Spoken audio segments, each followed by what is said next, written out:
اطلب من الله عز وجل المستحيل.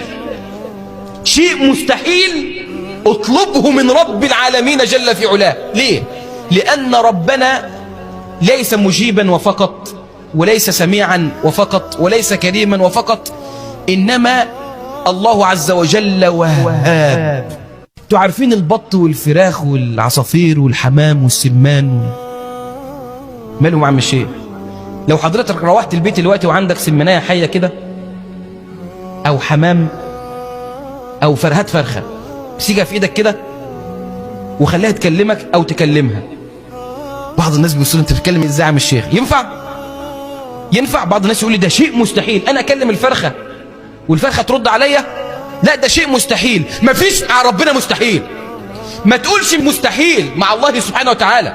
ليس هناك مستحيل مع رب العالمين جل في علاه. اللي هو ازاي يعني؟ تعرفين سيدنا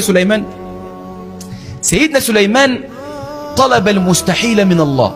شيء مستحيل اصلا، يعني شيء خارق للعادة، طلبه من رب العالمين. ليه؟ لأن سليمان عليه السلام يعلم أن ربك وهاب جل في علاه.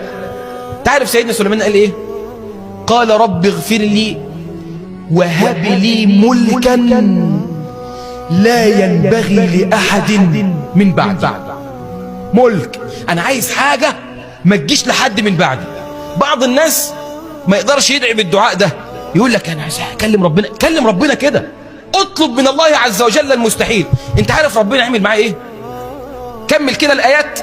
وحشر لسليمان جنوده من الجن والإنس والطير فهم يوزعون. الله على الآية دي. كل دول طوع يمين سيدنا سليمان. يا جماعة سيدنا سليمان الله عز وجل جعله نبيا ملكا كان عنده ملك ليس عند أحد. سيدنا سليمان لذلك يقول لك هناك ملكان فقط في الأرض، 2 من الملوك بس وما عادش فيه ملوك. اللي هم مين؟ سليمان عليه السلام ومين تاني؟